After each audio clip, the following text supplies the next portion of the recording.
Културна зона.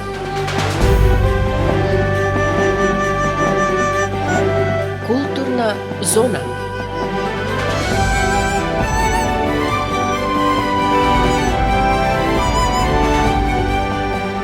Културна зона на Укло ФМ Битола.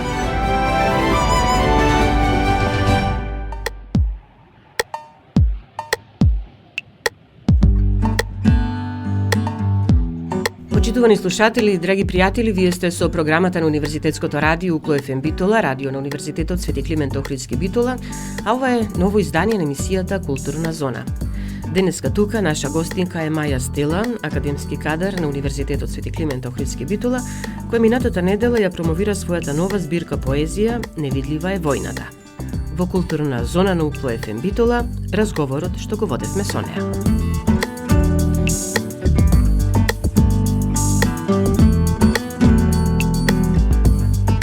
Веќе најавив дека во денешното издание на емисијата Културна зона на Универзитетското радио Укло ФМ Битола ќе зборуваме за промоцијата на збирката поезија "Невидлива е војната" од Стела Маја, академски кадар на Универзитетот Свети Климент Охридски Битола. Промоцијата се одржа минатата недела, а овој разговор го снимаме на педагошкиот факултет во Битола, факултет на кој што Стела Маја предава, и тоа во дворот на факултетот. Навистина одбравме убаво место, малку сонце видовме. Да.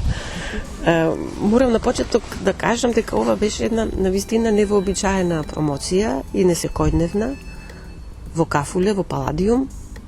Кафулето во Битола се собра ваши пријатели, се собра љубители на поетскиот збор. Меѓутоа тука имаше луѓе кои што вашата поезија ја читале на Фејсбук и еве сакаја да дојдат и да видат како сето тоа можеби ќе изгледа и во живо.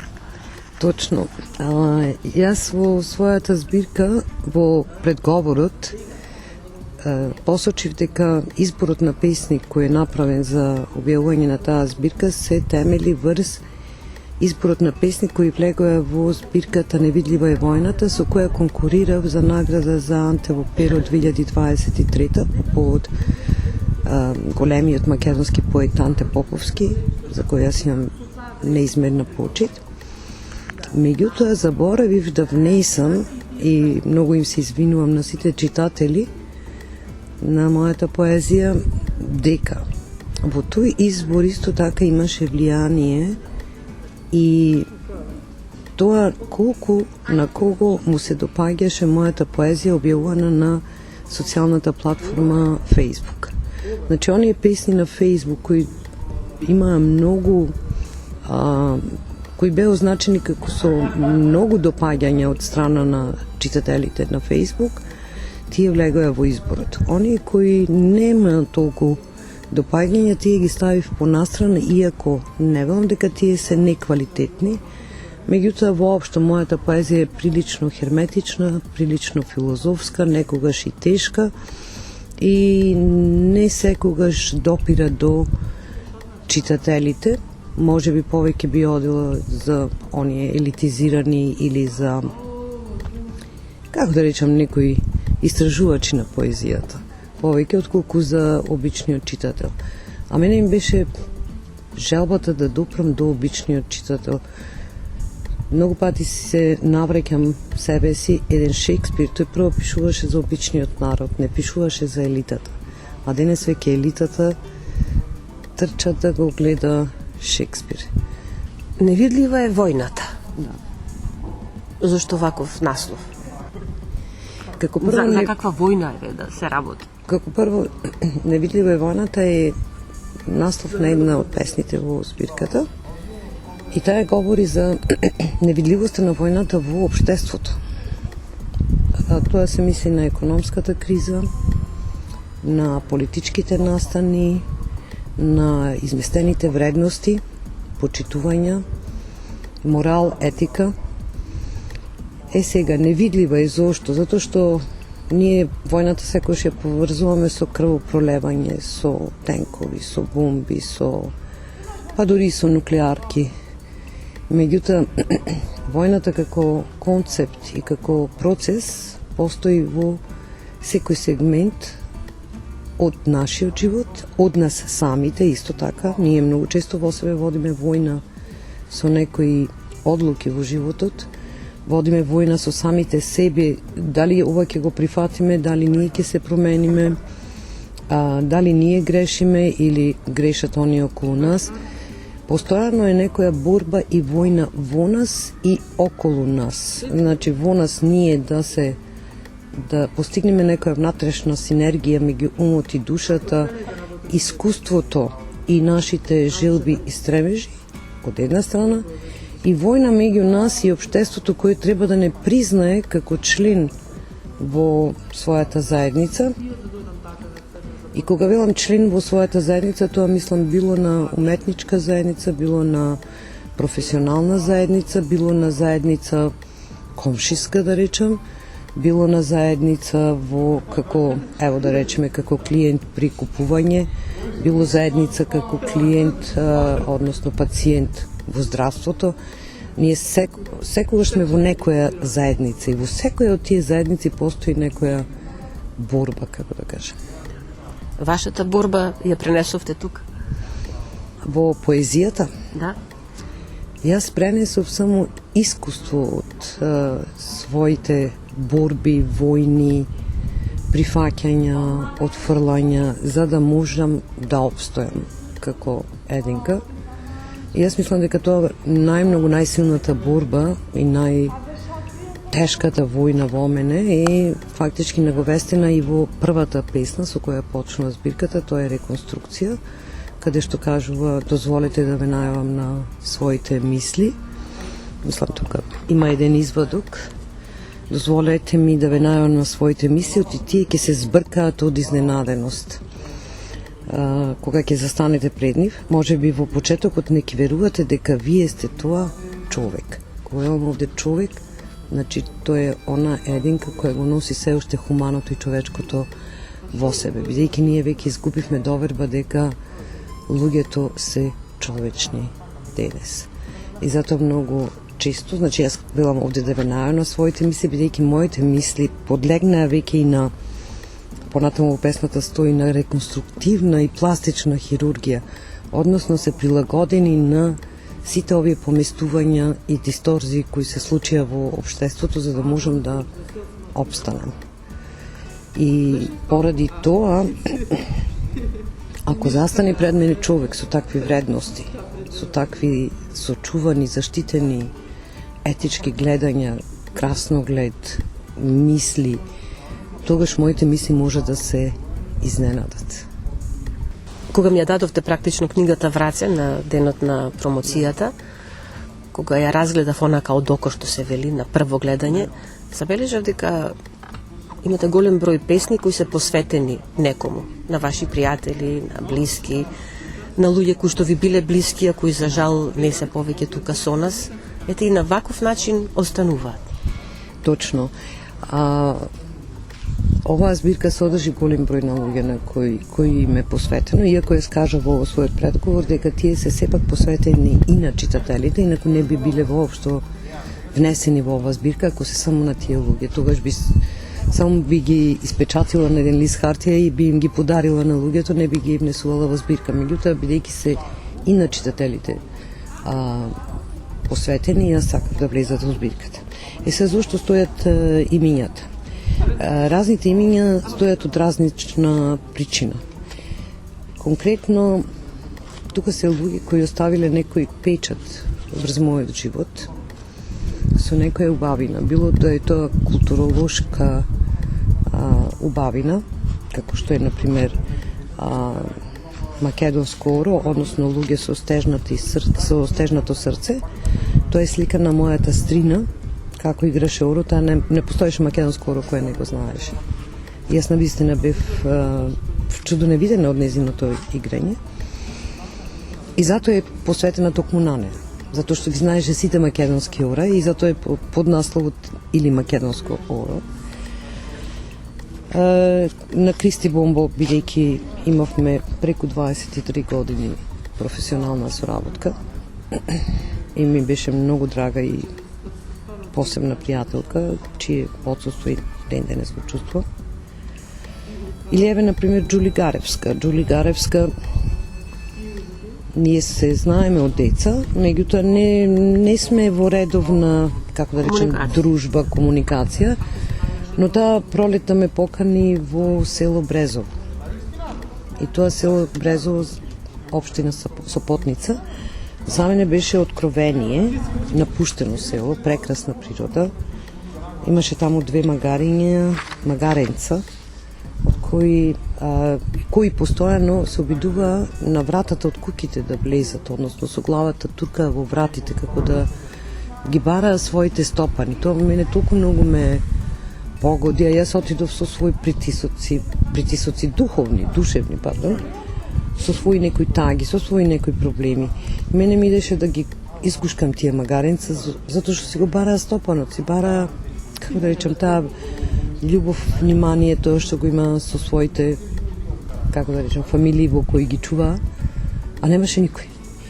И си реков, леле, ова да го гушнам моја магаре, ама ова, се што е ова во мене, ова тага болка, уште поќе ќе му биде притисок на магаренцето.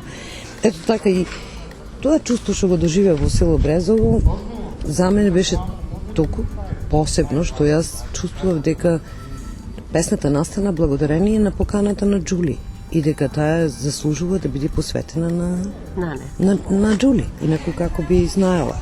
И сега Потоа има уште ова би сакала да кажа. Постоje тука луѓе чие име едноставно не сакам да се заборави во Македонија. Едноставно сметам дека заслужиле да бидат паметени. Некој ми предлагаше да посветам на Блаже Конески. Блаже Конески веќе секој го знае. Така? И нема потреба на Блаже Конески покрај сите посвети кои ги има Блаже Конески, јас да му посветувам. Меѓутоа, конкретно, например, професорот Људмил Спасов, славист и македонист, и особено би ги истакнала Божидар Видоевски, кој го открив откако ја открив својата љубов за дијалектите на македонскиот јазик и гласовите кои се од дијалектите на македонскиот јазик кои се совпаѓаат со гласовите во англискиот јазик. Прво јас го правев тоа истражување и го презентирав во Друштвото за наука и уметност во Битола, а потоа го открив Божидар Видоевски. И за мене тоа беше преголема радост. Така што не можеме да не го спомнам Божидар Видоевски или Виктор Фридман и Хорас Ланд. Хорас Ланд заедно се запознаа со Блаже Конески во Блед на некоја лингвистичка конференција и тогаш разговараа за македонскиот јазик. Тука доста работи и се консултира во врска со стандардизацијата на македонскиот јазик. И затоа за мене е Хорас Ланд посебен, особено што Хорас Ланд без Блаже Конески, без никој, без ништо го откри македонскиот јазик на некој брод, во некое списание и така се заинтересира и меѓу првите тој почна да предава полска, мислам, македонски јазик. Има една песна за која што сакам да проговориме малку повеќе, но еве сега ќе ги одмориме малку слушателите со музика, па ќе го продолжиме разговорот.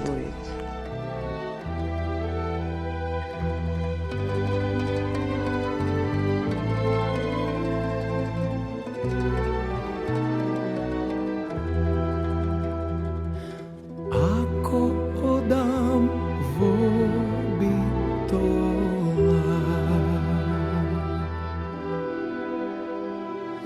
ке прошетам по широк сокак,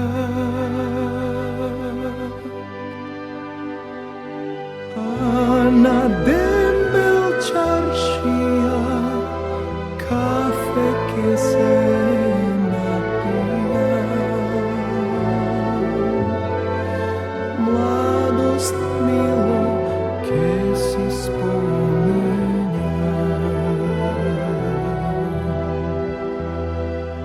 а на дембел чаршија кафе ке се напија.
che naracciam do tripaitona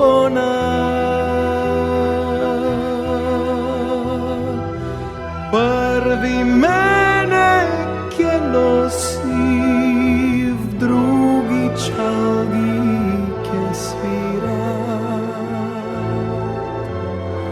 v tretji tovar merak che nosa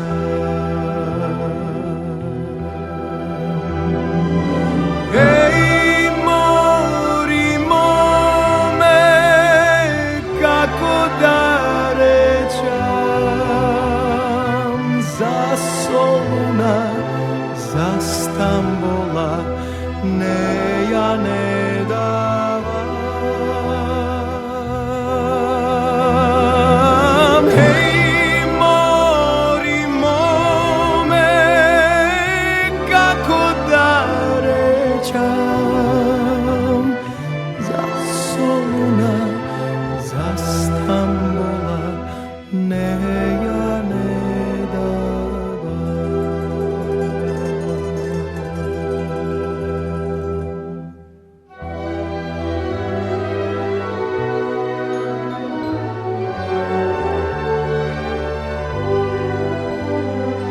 za Soluna za Stambola bitola ne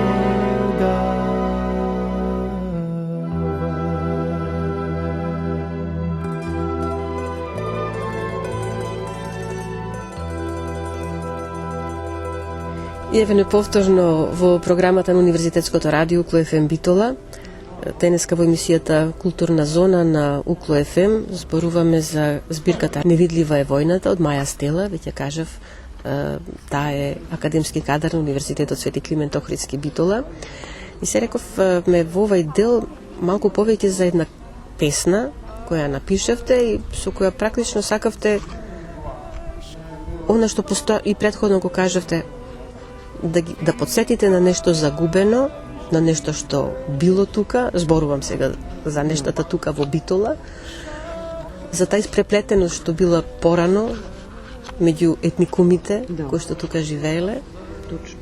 И е одличен начин, не начин, туку еве ваш обид да не вратите можеби малку назад во времето. Еве, ќе ве оставам вие да зборувате, затоа што вие тоа така убаво ќе знаете да го кажете. Да, вака се работи за песната Изнемоштена ведност, во која се зборува за, односно авторот, односно јас зборувам дека е сонува в Старата чаршија и дуќаните кои што ги нема.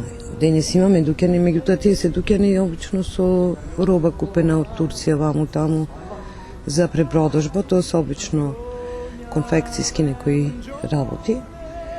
Воглавном нема дуќани со занаети. И значи јас ги сонував в Старата чаршија, тие дуќанчи со занаети. И на крајот велам да сонував и тебе како впука во глава еден старочаршиски пес. Тој старочаршиски пес да не се мачи во својата изнемоштена ведност. Тој старочаршиски пес да не се мачи во својата изнемоштена ведност се всушност занаетите, кои што толку беа исцрпени на крајот што мораа да се испозатвораат. Сега, јас растев, одев во живеев кај Јавор. Тогаш Јавор не ни постоеше, јас кога одев на училиште уште, во основно училиште, после се изгради Јавор. И подоцна одев и во гимназија и врвев ни Старата чаршија. И Старата чаршија беше преполна со разни занаети. Тоа беше богатство едно. Богатство за окото. И се случуваше кога се враќав од училиште да долго да стојам пред работилниците и да ги гледам како работат. Некојаш и кога одев на училиште, многу сакав пред ковачници да стојам. Имаше, например, и денес чадорите. Чадорите денес ги купуваме и ги забораваме како весник и ги фрламе. Меѓутоа имаше поправачи на чадори. Чадорите се поправаа, не се фрлаа. Што е многу битно, затоа што помалку се загадуваше планетата, помалку имаше ѓубре со неразградливи материјали.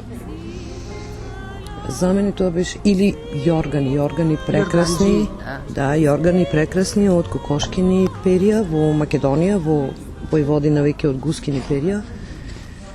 И тие обавезно јорганџи, освен што правеа јоргани, тие можевте да ги однесите еднаш годишно да ги земат, да ги растурат јорганите, да го измијат перието, да го исперат перието, да го исушат, да го растресат, да го вратат и повторно да ги заштепат јорганите со оние ромбоидни шарки и потоа си го земате чисто в јорганот. Денес тоа го нема, ниту јас можев да ги зачувам тие јоргани од своите родители, кои нови ги има купено за мене, затоа што не може во хемиско чистење такви јоргани не се чистат. Има уште многу тука бојаджи, мислам, качари, бочвари, правам разлика меѓу каца и бочва. Така што е многу тажно и недамна, може би не пол месец има кога слушав на радио дека владата разгледува кои се можностите за да го оживеи занаетот повторно во Македонија.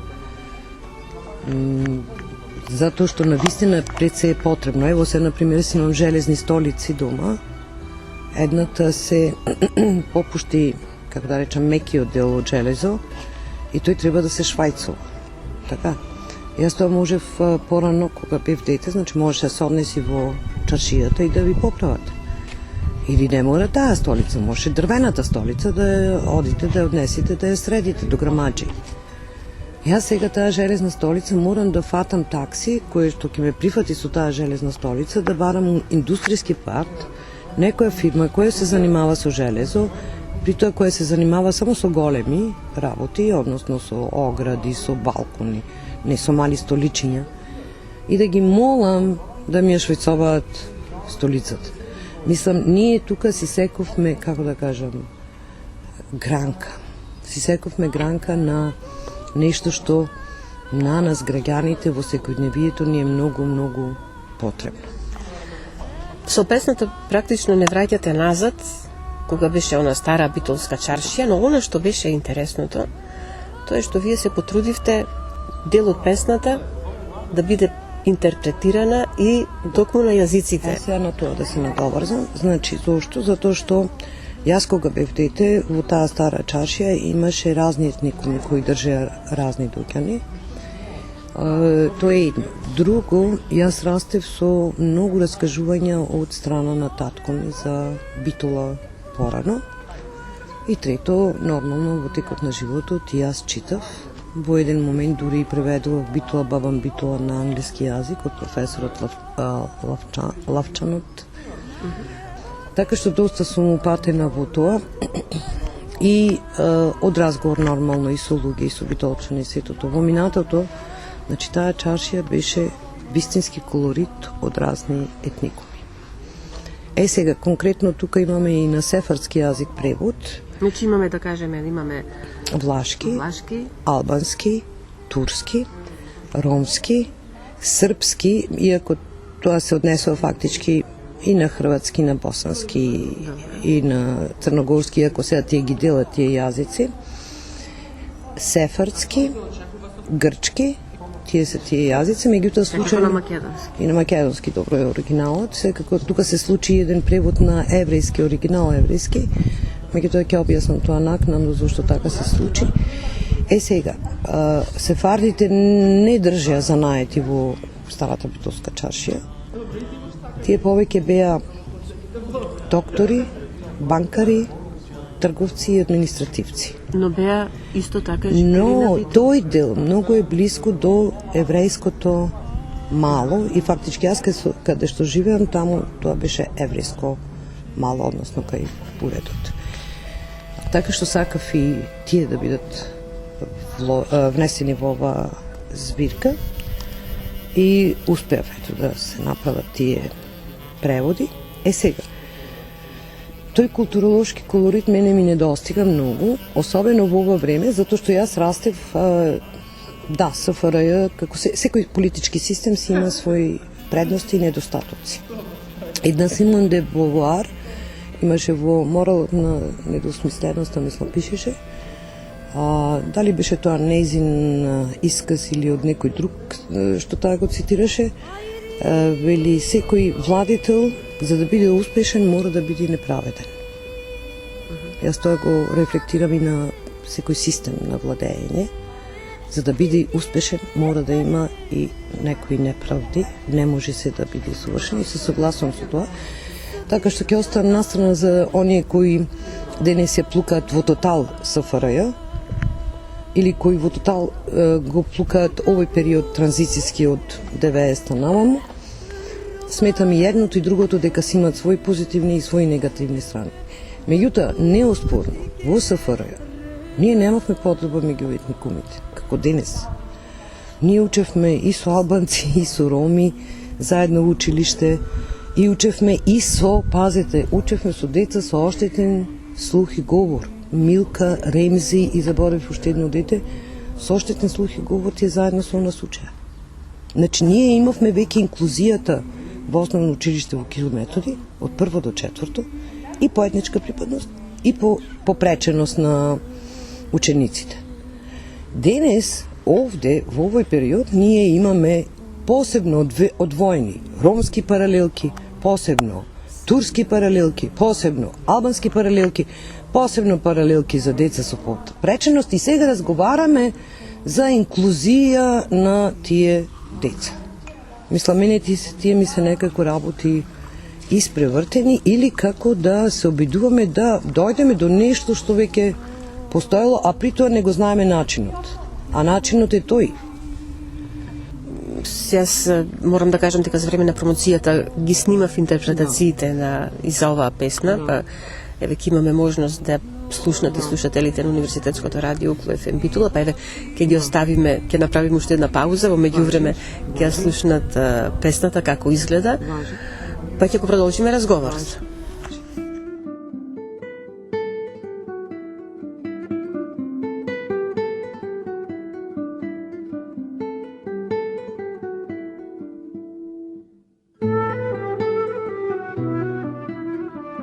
Изнемождена бедност, посветена на Битола.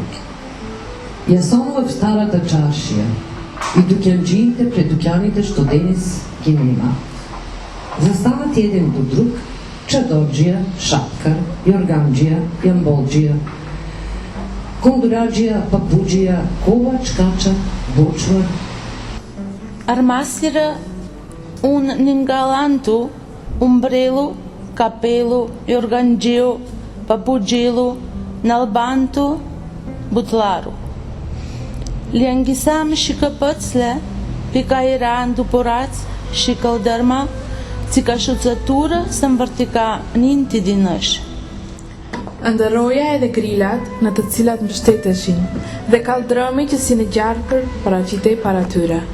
Të ndaroja edhe ty me një gjuajtje në kokë, të mos mundohet qendi i qarësisë së vjetër në besnikërinë e tij të rastkapitur.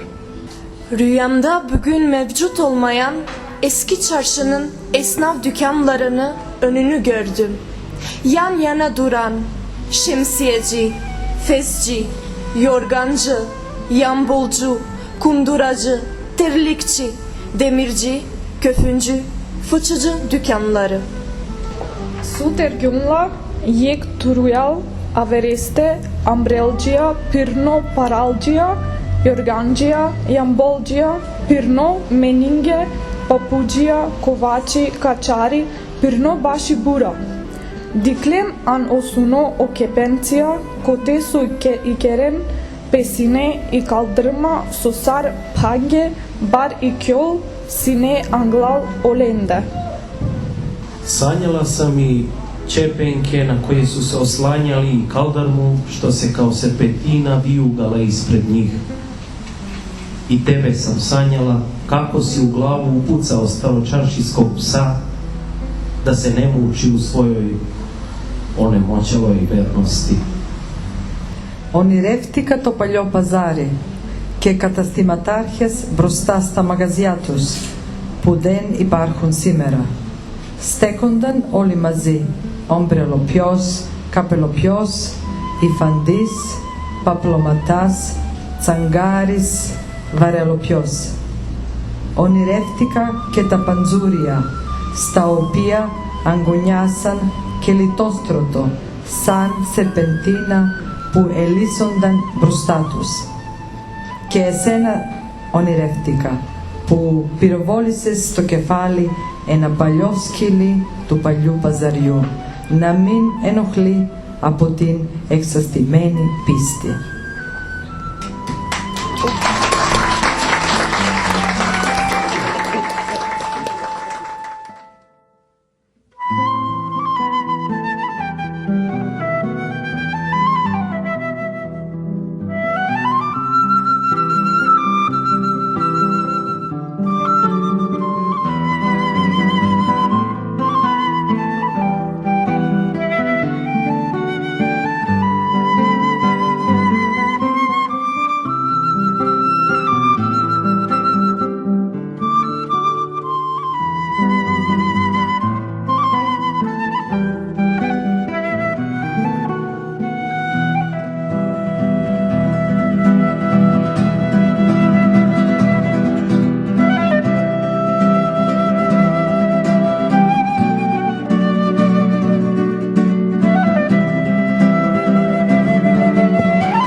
И еве повторно назад, разговараме со Маја Стела. Морам да кажам дека и разговорот ни е така неврзан како што беше и самата промоција на вашата книга Невидлива е војната, и што мене вака ме радува што е така, а се надевам дека им годи на нашите слушатели.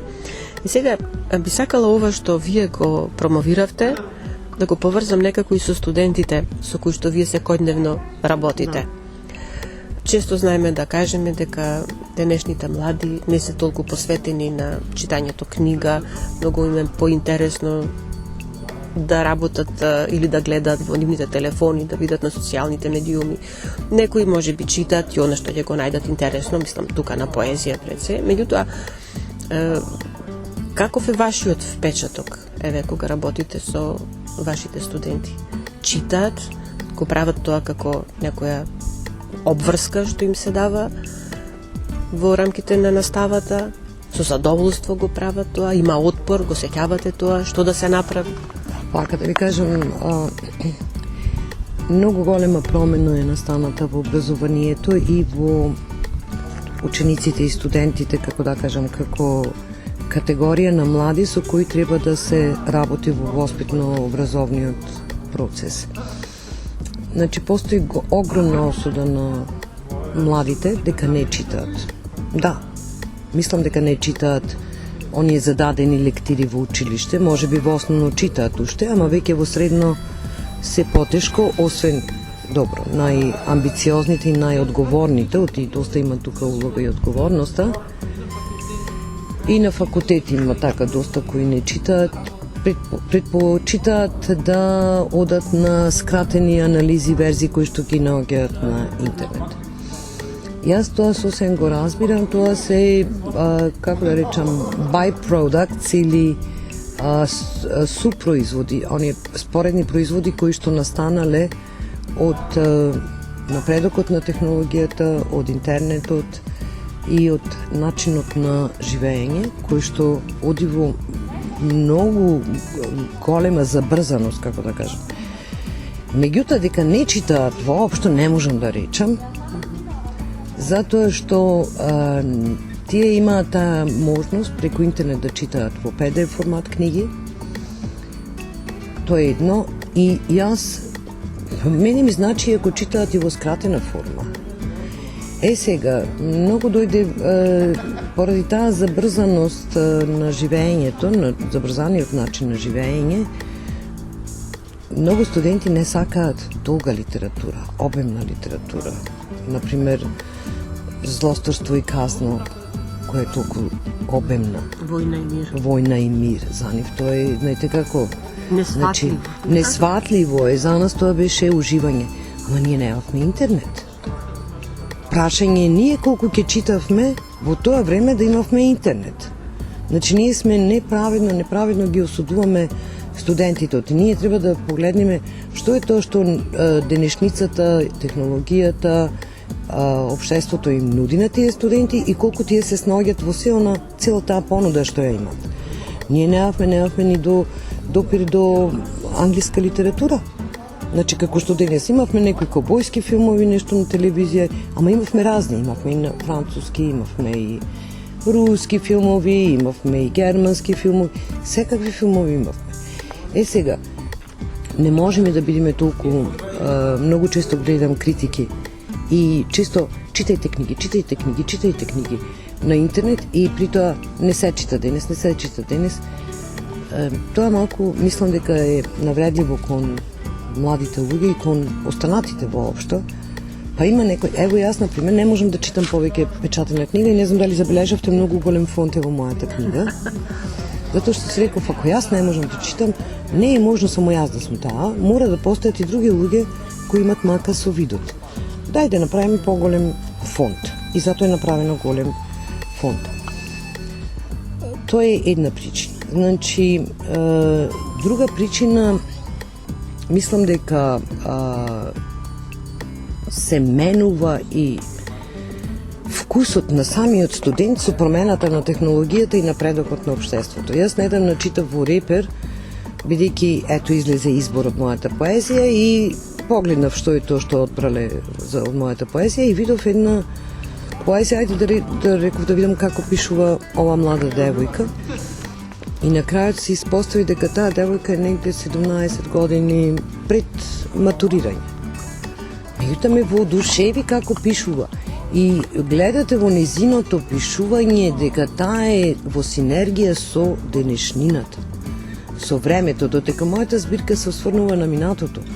Таа незината збирка е денешнината и онакви какви се младите денес. И прекрасно напишана, прекрасна поезија, мене ме воодушеви, не наликува на поезија, а е поезија. Мислам, навистина е поезија. Значи, се менува и она што би сакале тие да го читат. Зошто ви го кажам ова, бидејќи секој автор, било да е на роман, било да е на поезија, било да е на уметничко дело, пишува и твори онака како што тој би сакал да види. Дали ме разбирате? Значи, јас пишувам онака како поезија, како што јас би сакал да читам. Романите што ги пишуваат, тој не од мене, од многу е потврдено тоа. Романите што ги пишуваат онакви какви што сакаат да читаат. Ме сваќате? И токму по таа поезија јас гледам дека веќе нашата поезија на повозрастните веќе паѓа, како да речам, во класика некоја, во класика, односно, ајде не речем старомодна, ама ете така во некоја друг вид поезија која веќе не е во тренд со гледањата на младите. И тука не може да ги осудиме ние младите. Добро, на часовите разговарате за поезијата, еве може би ваша поезија сте им презентирале? Никогаш. Јас моите часови ги користам строго само за англискиот јазик, за тоа.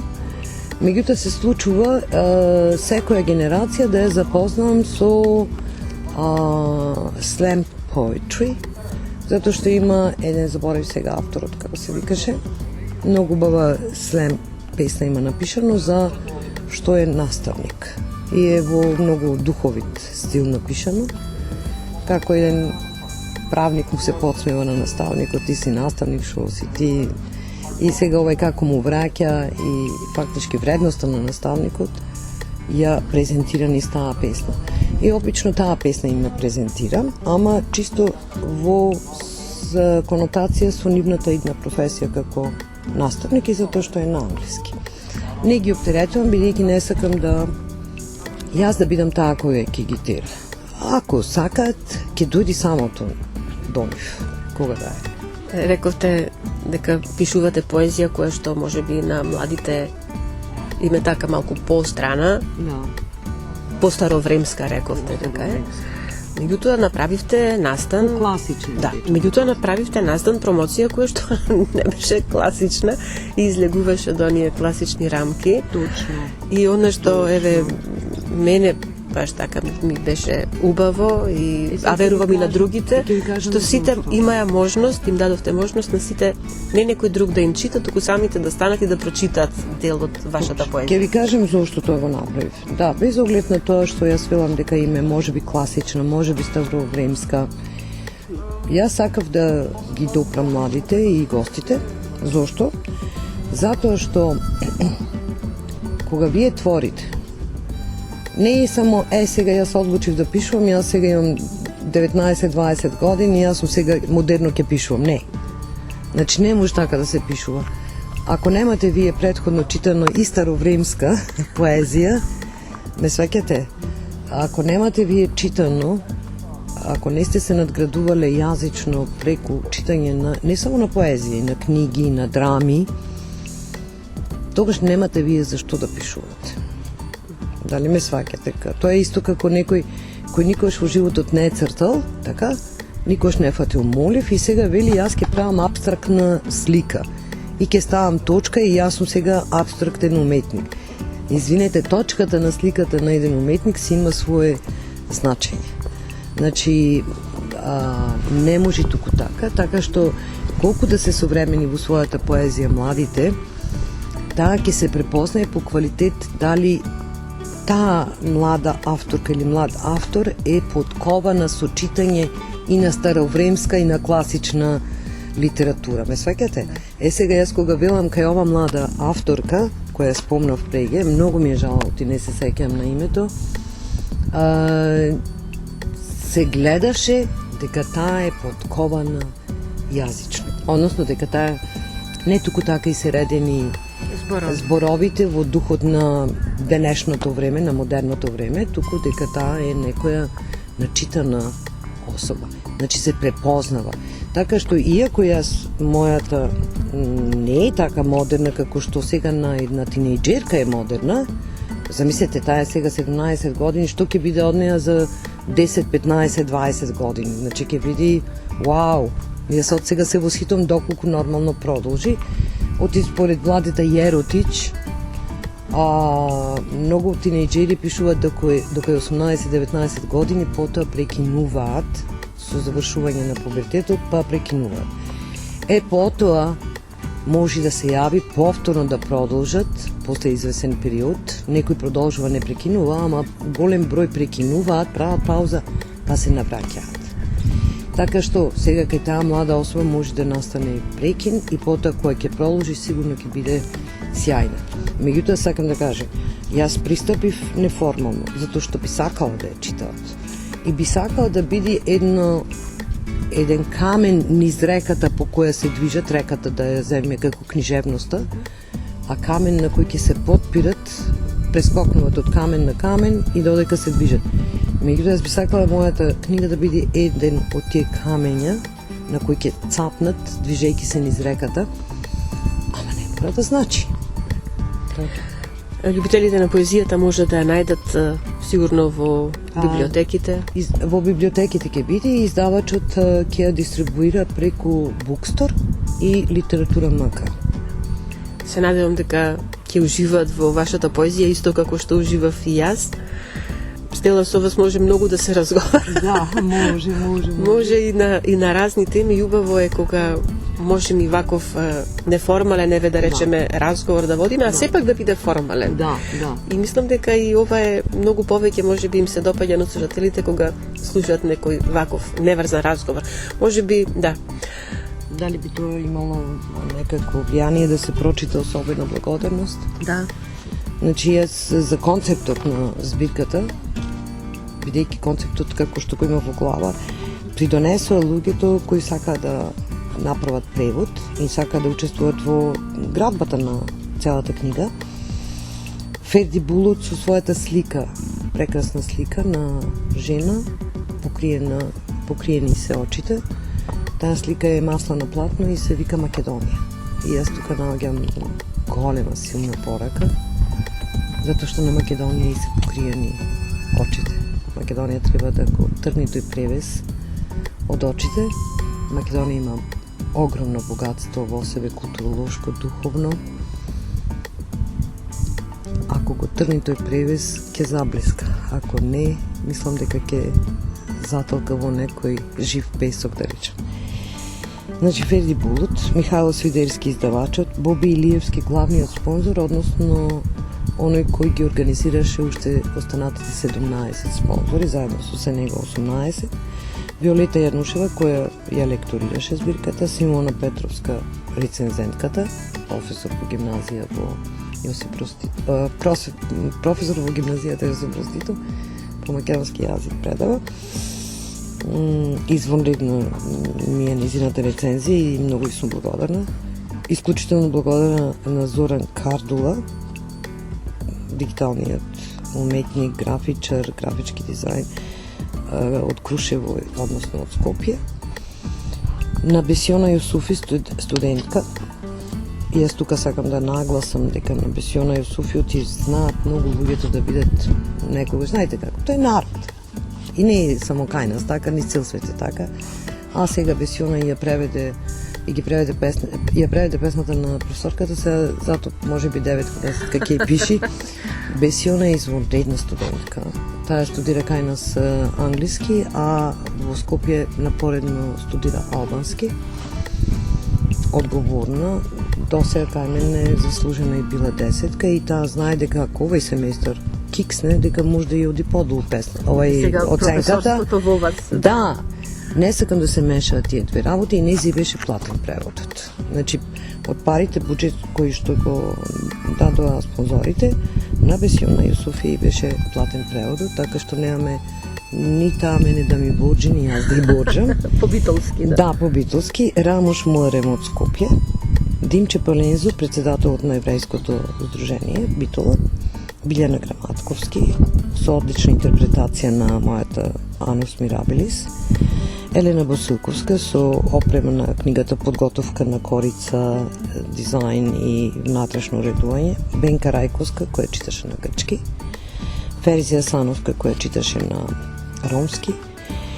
Тука не е внесена, подоцна се вклучи Моника Дервеновска, која читаше на лашки, Александар Поповски и овие кои што сакам да ги истакнам, тоа се Амирор, добитникот на Златниот венец на струшките вечерна поезија за 2020 година, која преведе на еврејски песната од англиски на еврејски, тогаш кога мислевме дека нема да добиеме сефардски превод.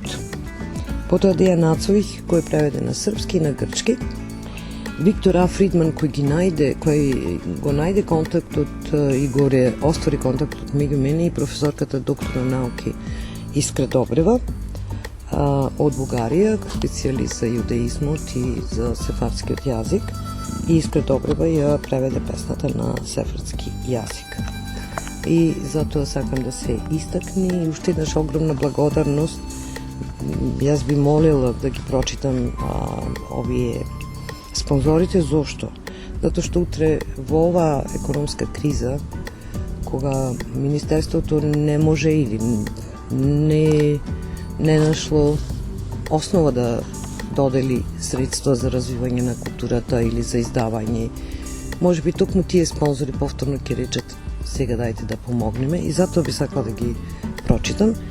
И тоа се Стил Боби, Металопласт Про, Гипс Пром, Техноколор, Стоби БК, Бото Вес, Манга Дизајн, Електро Чавкар, Лонч Бар Манаки, Полимонт, Галичник, Подем К, Лим Монт, Енерджи Мастер, Дена Компани, Паладиум Кафе Бар, Техноводовод и Мастерпис.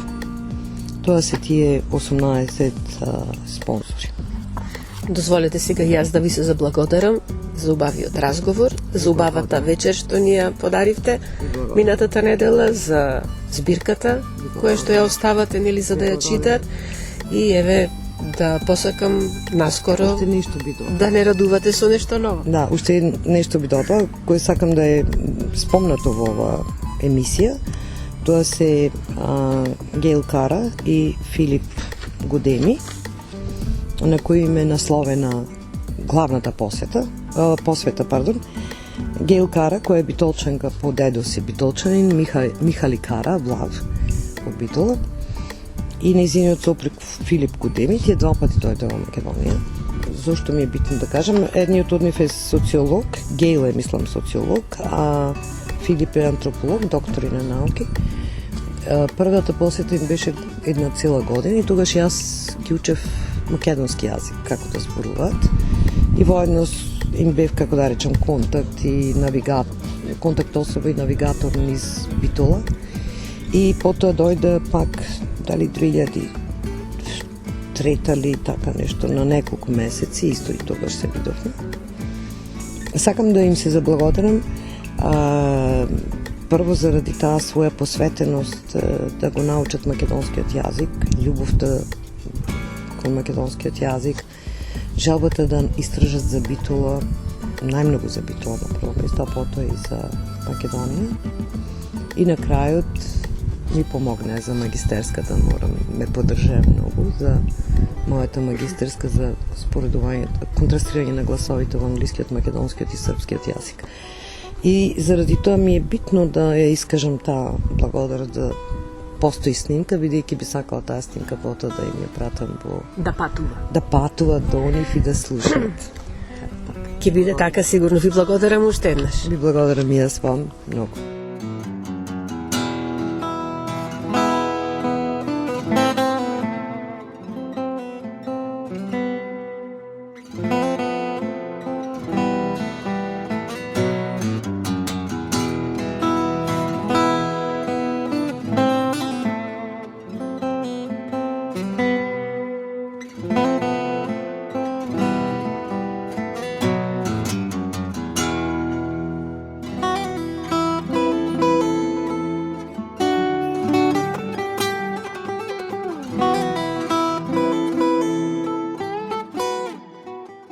Почитувани, тука го завршуваме денешното издание на емисијата Културна зона на Универзитетското радио УКФМ Битола. Емисијата тонски ја реализира Љупчо Цветковски, уреди водеше главниот и одговорен уредник на УКФМ Битола магистер Сонја Тантарова-Груеска. Останете и понатаму со нас на 90,8 МГц.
Укло ФМ Битола, март 2024 година. 24 часа секој ден на 90,8 Укло ФМ Битола.